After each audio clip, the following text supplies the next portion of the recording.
When tech billionaire Nathaniel Cross's world crumbles in seconds at a charity gala, accused of fraud in front of New York's elite, everyone abandons Hyme except one person.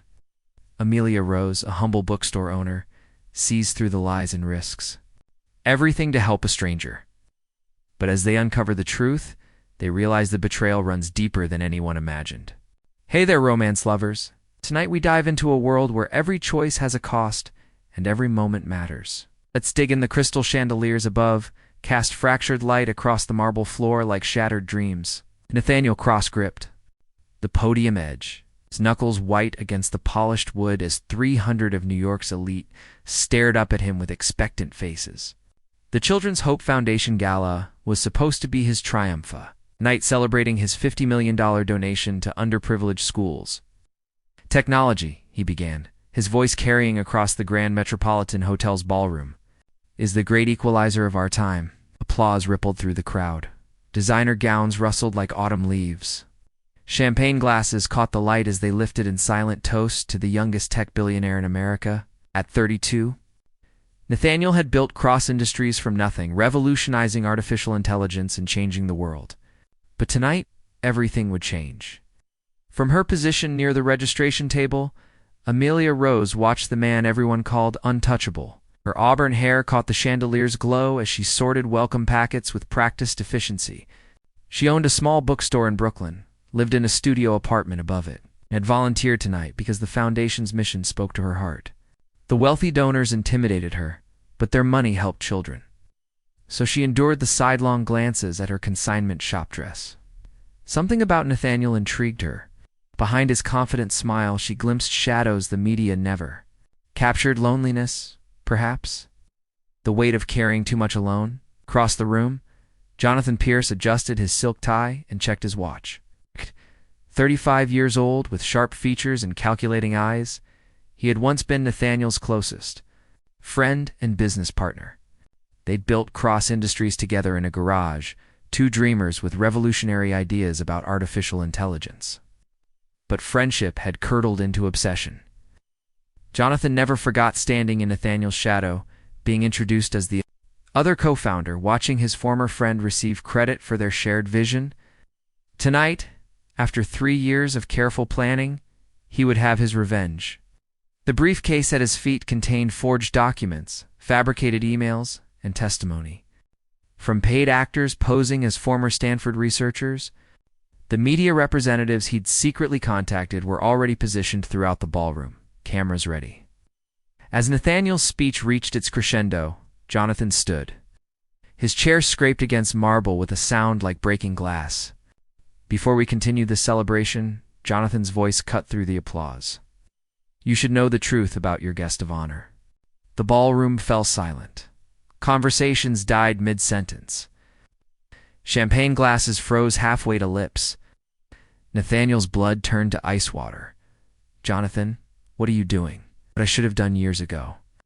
Jonathan opened his briefcase with theatrical precision. Ladies and gentlemen, the man you're honoring tonight built his empire on stolen technology. Gasps echoed off the vaulted ceiling. Nathaniel felt the world tilt beneath his feet. These documents prove that Cross Industries' revolutionary AI algorithms were stolen from Stanford University research. Jonathan held up a stack of papers. Nathaniel used his deceased father's access to appropriate cutting-edge technology, then built his company before anyone could expose the theft. The accusation hit Nathaniel like a physical blow. His father, Dr. Theodore Cross, had indeed been a Stanford researcher who died in a car accident when Nathaniel was 22. But every algorithm, every breakthrough at Cross Industries had come from Nathaniel's own work, inspired by his father's legacy, but entirely original. That's not true, Nathaniel said, but his voice sounded hollow in the vast space. The crowd's mood shifted like a storm front moving in. Business associates who'd courted his favor moments before now avoided his gaze. Board members quietly backed away from his table. Society photographers captured his shock, his confusion, his dawning horror as the room turned against him. Trusted you, Charles Whitmore, one of his earliest investors, said loud enough for everyone to hear. How could you build everything on lies? The weight of their judgment, their sudden abandonment, crushed down on Nathaniel like a collapsing building. His vision blurred. His breathing turned shallow. The elegant ballroom spun around him as hundreds of pairs of eyes stared with shock, disappointment, and disgust. He reached for his chair, but his legs gave out completely. Nathaniel Cross, one of the most powerful men in America, collapsed to his knees on the marble floor. The crowd recoiled as if he carried a contagious disease. Some pulled out phones to record his humiliation. Others whispered behind their hands about the spectacular fall of a tech giant.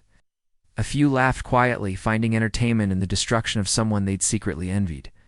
But one person moved against the tide. Amelia Rose had watched the entire scene unfold with growing horror. While everyone else stepped away from Nathaniel, she stepped forward. She didn't hesitate, didn't calculate the social cost. She simply saw another human being in pain. Her simple black dress was a stark contrast to the elaborate gowns around her as she crossed the ballroom. She knelt beside Nathaniel, ignoring shocked stares and whispered comments. "Sir," she said softly, placing a gentle hand on his shoulder. "Let me help you." Nathaniel looked up through his haze of shock and saw warm brown eyes filled with genuine concern, not judgment. For the first time since Jonathan's accusations began, he felt like he could breathe. "You don't understand?" he whispered. "Everyone thinks I'm a fraud. I don't know what's true or false," Amelia replied quietly, helping him to his feet. "But I know that no one deserves to face this alone."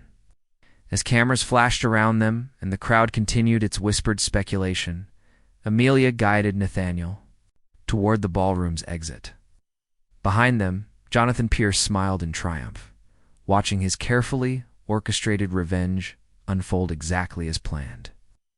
Neither Amelia nor Nathaniel knew that this single act of compassion would change both their lives forever. Amelia led Nathaniel through the hotel's marble corridors to a quiet alcove near the library lounge. Leather-bound books lined the walls, and antique brass lamps cast a warm glow that felt worlds away from the chaos they'd left behind. She helped him settle into a wingback chair and poured water from a crystal pitcher. "Thank you," Nathaniel said, his voice barely audible. His hands trembled as he accepted the glass. "You're the only person who showed me any kindness back there." Amelia sat across from him, studying his face in the lamplight. "Sometimes we show our true character not when everything is perfect, but when everything falls apart." For the first time in years, Nathaniel felt tears threatening to spill. "My entire life just crumbled in front of hundreds of people. My reputation, my company, everything I've worked for since my father died. Tell me about your father." Something in her tone invited confession. The same quality that made customers in her bookstore share their deepest thoughts while browsing for novels. Nathaniel leaned back, his eyes distant. Dr. Theodore Cross was a brilliant computer scientist at Stanford. He worked on artificial intelligence applications for medical diagnosis. I used to sit in his home office watching him code late into the night, dreaming of changing the world through technology. His voice broke slightly. He died in a car accident when I was 22, just finishing my master's degree. His research was left incomplete, scattered across projects the university eventually abandoned. I was devastated but also inspired. I wanted to honor his memory by continuing his work. "So you started your company," Amelia prompted gently. "I did, but not the way Jonathan described. I spent 2 years after my father's death developing completely new algorithms. Every line of code, every breakthrough came from my own research. Yes, I was inspired by my father's vision, but Cross Industries is built on my work." Amelia watched his face as he spoke. In her bookstore, she'd learned to read people, to understand what they needed, even when they couldn't articulate it. Nathaniel's eyes, she saw pain and exhaustion, but not the guilt of a man confessing to fraud. "I believe you," she said simply. The words hit him like a physical force. "You don't even know me. I know enough." She leaned forward, her brown eyes intense. "I know you collapsed under the weight of false accusations rather than fighting back with anger. I know you're more concerned about your father's legacy than your own reputation. And I know that man in there," she gestured toward the ballroom, "was performing for an audience." Nathaniel stared at her in wonder. "Who are you?" "Amelia Rose. I own a small bookstore in Brooklyn and apparently have terrible judgment about which charity galas to volunteer for. A small smile played at her lips. And you're Nathaniel Cross, who's about to discover whether his empire can survive an earthquake or if it was built on sand. Before he could respond, his phone buzzed with an urgent text from his assistant. Emergency. Cross Industries stock is down 40% in after-hours trading. The board is stemmed engine meeting. Press everywhere. The color drained from his face. It's starting. What's starting? The complete destruction of everything I've built. He looked up at her with haunted eyes. By morning, I'll have lost everything. My company, my investors, my reputation. Jonathan knows exactly what he's doing. Amelia felt something fierce awaken in her chest. And we need to prove he's lying. We. The word hung between them like a bridge neither had expected to find.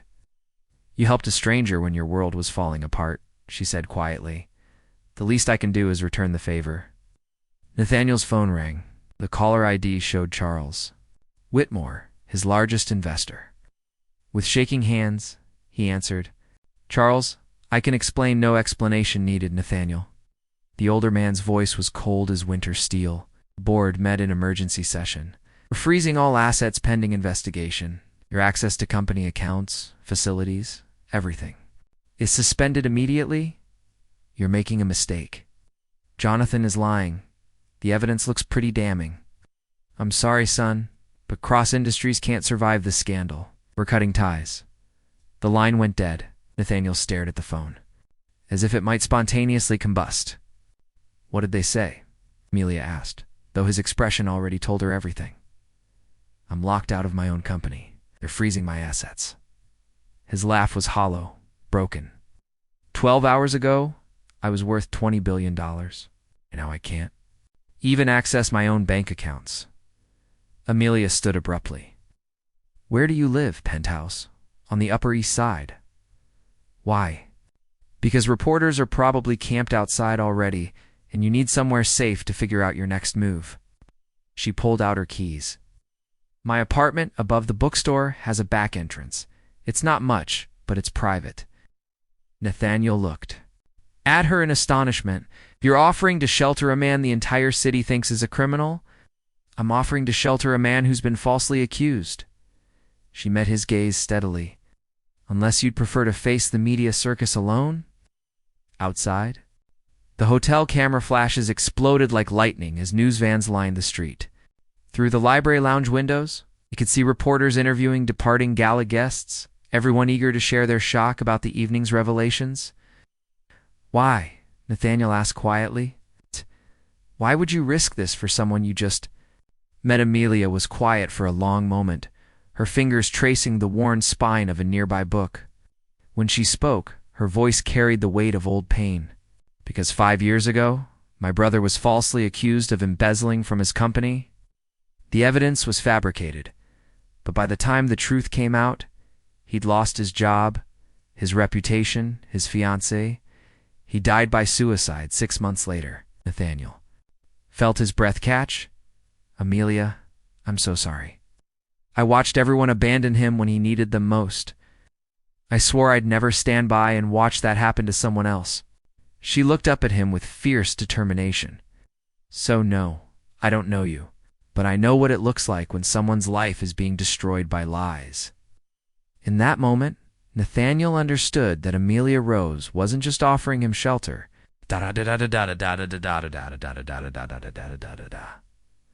She was offering him something far more precious, the chance to not face his darkest hour alone. But as they prepared to leave the hotel together, neither of them noticed Jonathan Pierce watching from the shadows of the corridor, his smile cold as winter moonlight. Amelia's apartment above the Between, the line's bookstore, was a world away from Nathaniel's penthouse. Exposed brick walls lined with overflowing bookshelves, a small kitchen with mismatched dishes, and a window that overlooked the quiet Brooklyn street where she'd built her modest life. She made coffee while Nathaniel sat on her worn leather couch, still wearing his tuxedo-like armor that no longer fit. It's not much, she said, handing him a steaming mug. It's perfect. He meant it. The space felt warm, lived in, real in a way his sterile penthouse never had. Thank you for this. For everything. Rain began pattering against the windows as they sat in comfortable silence. Nathaniel's phone buzzed constantly with calls from reporters, lawyers, and former associates, but he ignored them all. For the first time in hours, he could breathe. "Tell me about your brother," he said quietly. Amelia curled into the opposite corner of the couch, wrapping her hands around her coffee mug. David was an accountant at a mid-sized investment firm. Someone was skimming money and needed a fall guy.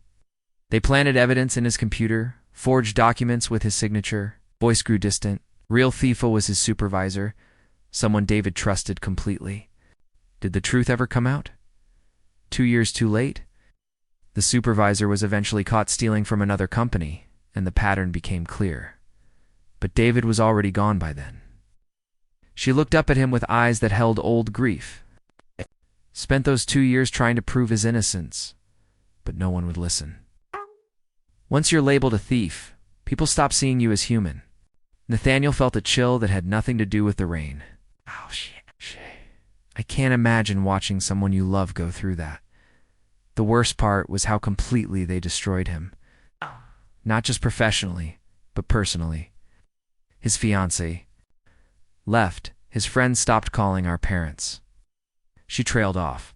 They said they believed him, but I could see the doubt in their eyes. But you never doubted. Never. Her voice was fierce.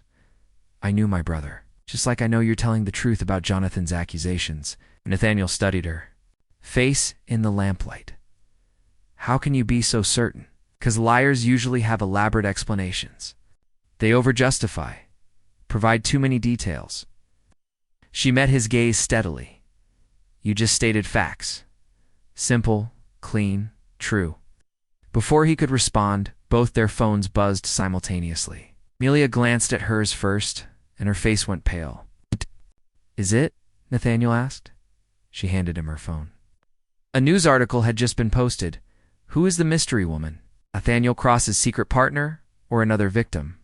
Below the headline was a photo of Amelia helping him to his feet in the ballroom, their faces close together, his hand on her arm.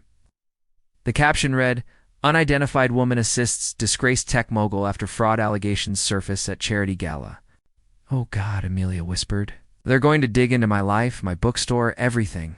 Nathaniel's phone rang. Unknown number. Against his better judgment, he answered. Nathaniel Cross? Who is this? Someone with information you need. The voice was electronically disguised, androgynous, and cold. If you want to know the truth about Jonathan Pierce's evidence, meet me tomorrow night. Pier 17, South Street, Seaport. Come alone. How do I know you're legitimate? 'Cause I know that Jonathan didn't just forge documents about you. He's been planning this for 3 years, ever since you refused to make him CEO of Cross Industries. And because I know about the real crime he's covering up, the line went dead. Amelia watched his face. What was that about? Nathaniel told her about the mysterious call. It could be a trap, or someone trying to extort money from me, or it could be someone who knows the truth. Amelia stood and began pacing her small living room. Think about it. Jonathan's accusations were too detailed, too perfectly timed.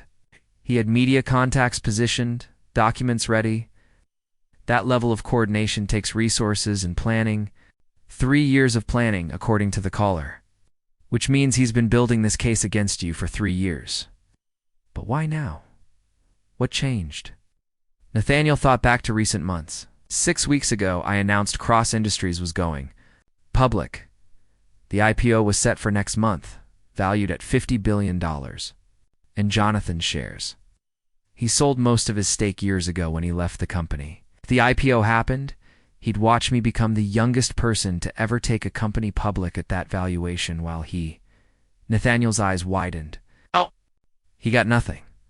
So he decided to destroy you instead. Amelia stopped pacing. But the caller said something about a real crime he's covering up. What could that mean? Before Nathaniel could answer, someone knocked on the apartment door. 3 sharp raps, urgent and demanding. They froze. It was past midnight, and Amelia never had unexpected visitors. Ms. Rose? A man's voice called through the door. NYPD, we need to speak with you. Amelia and Nathaniel exchanged panicked glances. Through the front windows, they could see unmarked cars parked on the street, their occupants watching the building. Back door, Nathaniel whispered. Fire escape, she whispered back, pointing toward her bedroom window. The knocking came again, more insistent. Ms. Rose, we know you're in there. We just want to ask a few questions about your relationship with Nathaniel Cross. As they crept toward the bedroom, Amelia grabbed a small canvas bag from her closet and started stuffing clothes into it. Whatever happens next, she whispered. We're in this together now. Nathaniel watched her pack with swift efficiency. This brave woman who'd risked everything to help a stranger. Amelia, you can still walk away. Tell them I forced you to help. Me, that you were scared, stop. She turned to face him, her brown eyes blazing. I made my choice when I helped you off that ballroom floor. I'm not abandoning you now. They could hear the police trying the door handle, voices conferring in the hallway. The fire escape, Amelia said, opening her bedroom window. But once we go out there, we're fugitives. We already are. Nathaniel took her hand. Thank you for believing in me. Thank you for letting me. As they climbed onto the fire escape into the rain-soaked Brooklyn night, neither of them saw the figure watching from across the street. Jonathan Pierce lowered his binoculars and smiled. Everything was proceeding exactly according to plan. But what he didn't know was that someone else was watching him. Someone who'd been waiting 3 years for the perfect moment to expose his real secrets. 24 hours later, Pier 17 at South Street Seaport was shrouded in fog that rolled off the East River like gray silk. Nathaniel and Amelia had spent the day in a small motel in Queens, watching news coverage of the manhunt for the disgraced tech mogul and his mysterious accomplice. Every major network was running the story, dissecting Nathaniel's rise and fall while speculating about Amelia's role. Now they stood at the edge of the pier, waiting. The city skyline glittered across the water, beautiful and unreachable. This could be a setup, Amelia said for the third time. Everything's been a setup since the moment Jonathan stood up in that ballroom. Nathaniel's jaw was tight with exhaustion and fear. But it's the only lead we have. Footsteps echoed on the wooden planks behind them. They turned to see a woman approaching through the fog, mid-30s with dark hair pulled back severely and sharp features that looked familiar. You came, she said, her voice no longer disguised. Who are you? Nathaniel demanded. Dr. Sarah Chen. I used to work for Cross Industries. Actually, I used to work for Jonathan Pierce. Recognition dawned on Nathaniel's face. Sarah, you left the company 2 years ago. Jonathan said you took a position in Silicon Valley. Her laugh was bitter. I left because I discovered what your former partner was really doing with our research. She pulled out a tablet and showed them financial records, emails, and technical documentation. For the past 3 years, Jonathan has been selling Cross Industries' proprietary AI algorithms to overseas competitors. Not the finished products, but the core research, the breakthrough innovations that made your company revolutionary. Amelia studied the documents. He was committing industrial espionage. Worse than that. He wasn't just selling current technology. He was providing advanced intel on projects still in development, allowing competitors to beat Cross Industries to market with copied innovations. Nathaniel felt the ground shifting beneath him. That's impossible. Jonathan left the company 3 years ago. He doesn't have access to. He maintained access through me. Sarah's voice was thick with shame. He'd blackmailed me into providing him with inside information. Blackmailed you how? Sarah was quiet for a long moment, staring out at the dark water. 5 years ago, I made a mistake. A serious error in code caused a Cross Industries client to lose millions in a failed product launch. Jonathan covered for me, made sure the blame fell on a system glitch rather than human error. He saved my career. And then used it against you, Amelia said quietly.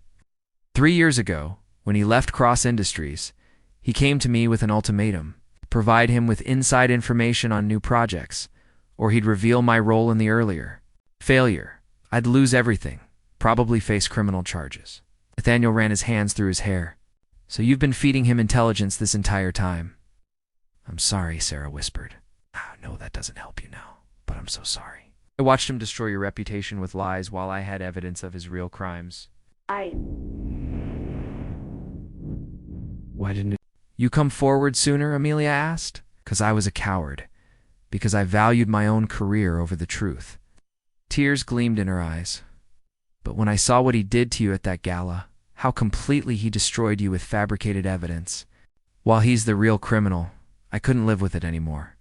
The evidence against me, Nathaniel said slowly. The forged documents, the fake emails, he's been building them for months, preparing for exactly this moment. He knew your company was going public, knew it would make you worth more than he could ever dream of achieving. Ali decided to burn it all down. Sarah handed them the tablet. Everything is on there. Financial records showing payments from foreign competitors.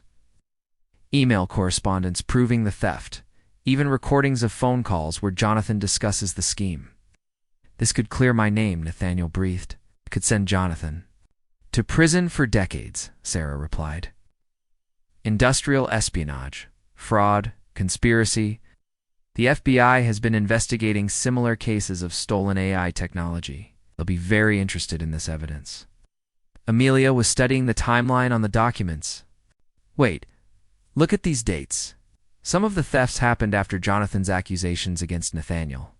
He's still actively selling secrets.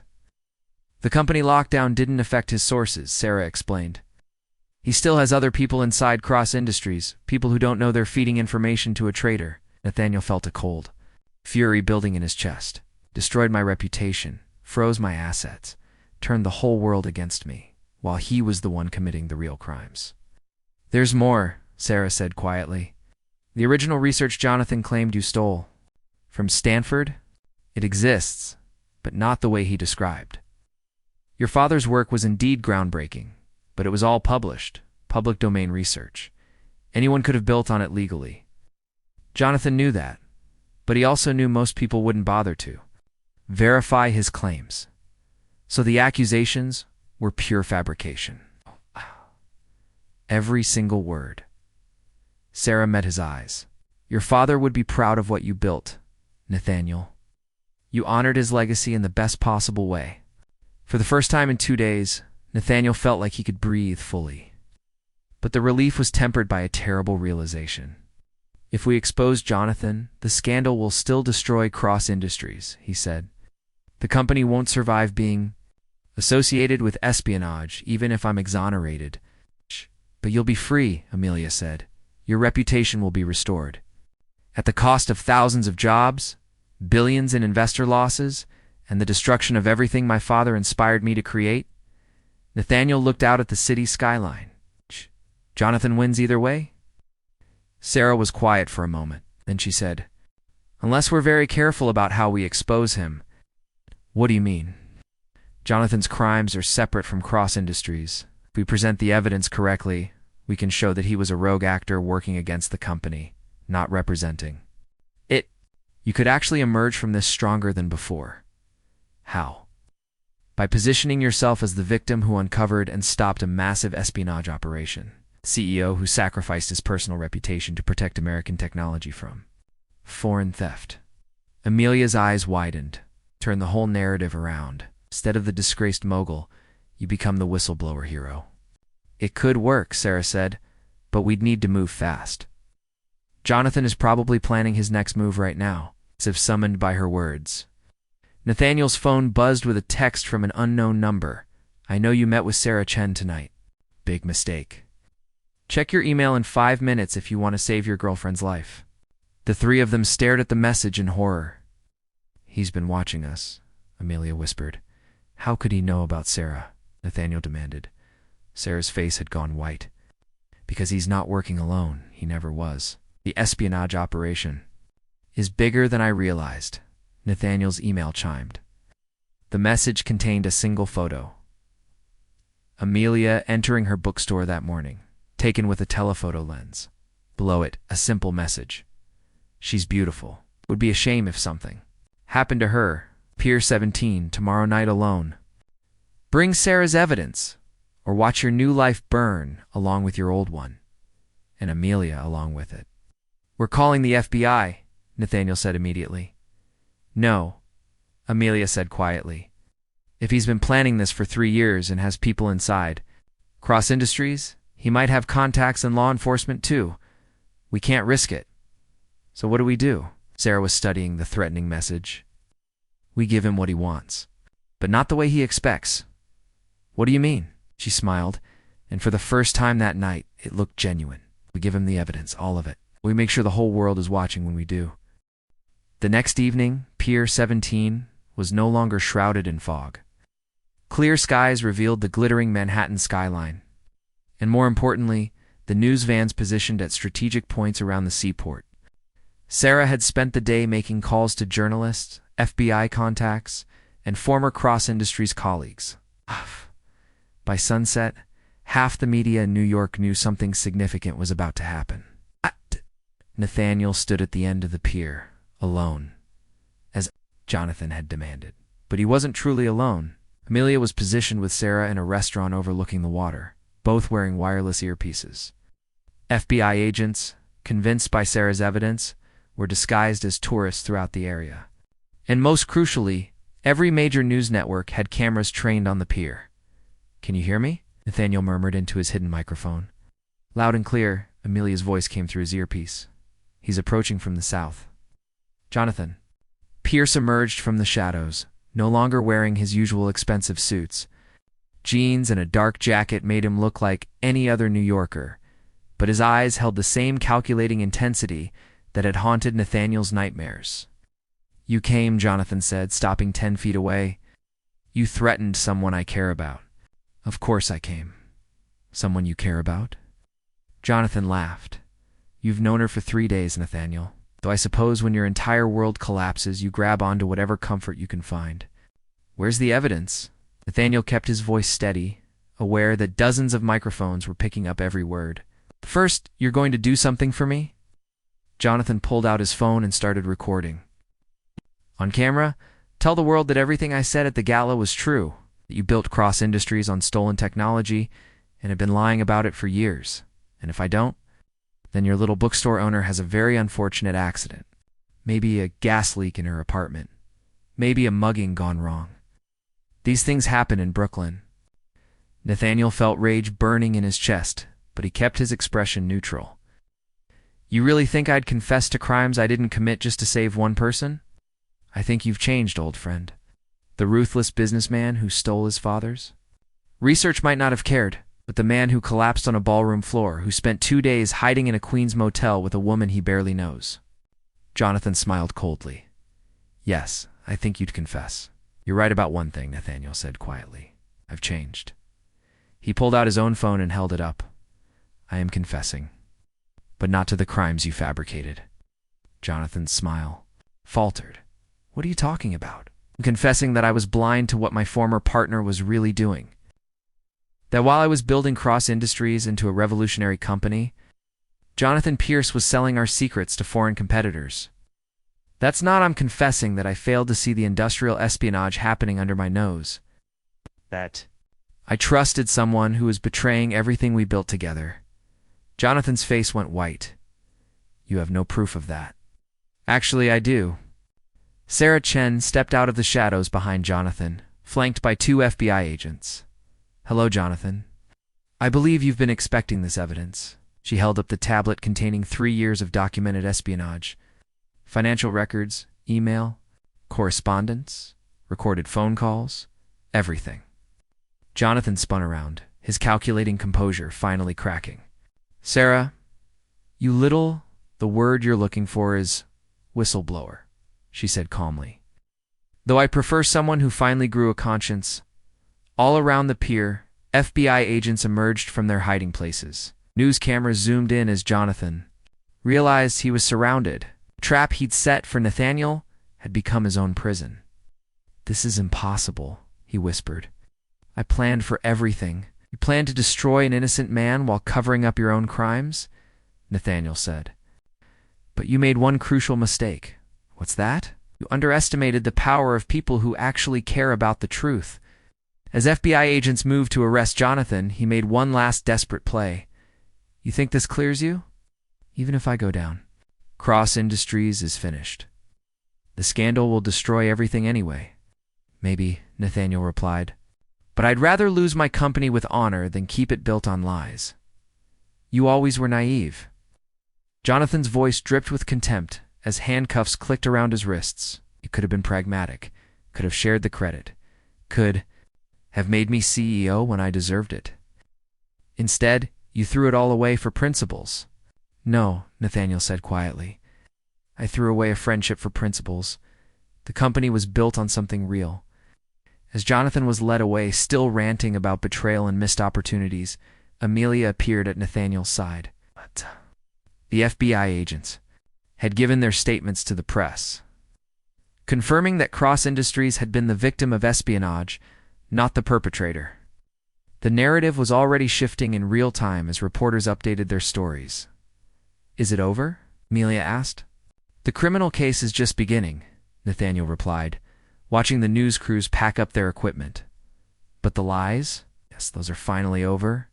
They stood together at the edge of the pier, looking out at the city that had witnessed both his fall and his redemption. In the distance, the lights of Manhattan sparkled like possibilities. What happens now? She asked.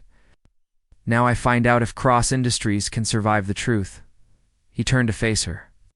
And I find out if a bookstore owner from Brooklyn might be interested in having dinner with a formerly disgraced tech mogul. That depends, Amelia said with a small smile. Are you buying because I hear your assets were frozen? The FBI is working on that. Apparently being the victim of industrial espionage rather than the perpetrator of fraud makes a difference to financial institutions. Good to know. They walked slowly off the pier, neither in any hurry to return to the chaos that awaited them. There would be congressional hearings about corporate espionage, media interviews about the importance of whistleblowers, and the complex work of rebuilding a company's reputation. But for now, there was just the quiet satisfaction of truth finally coming to light. Amelia, Nathaniel said as they reached the street. Yes, thank you for believing in me when no one else would, for risking everything for a stranger. You for letting me? She looked up at him in the streetlight. And you're not a stranger anymore. No, he agreed. I'm not. 6 months later, Cross Industries not only survived, but thrived. The company's stock price reached record highs as investors rewarded Nathaniel for his integrity and the revolutionary anti-espionage measures he implemented. The Children's Hope Foundation, after a thorough investigation, not only restored their partnership, but doubled their funding request.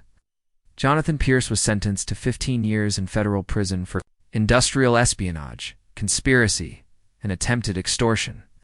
During his trial, evidence emerged of a wider network of corporate spies that led to the largest investigation of intellectual property theft in American history. Sarah Chen became Cross Industries' new chief security officer, leading the development of AI systems designed to detect and prevent corporate espionage. And Amelia Rose?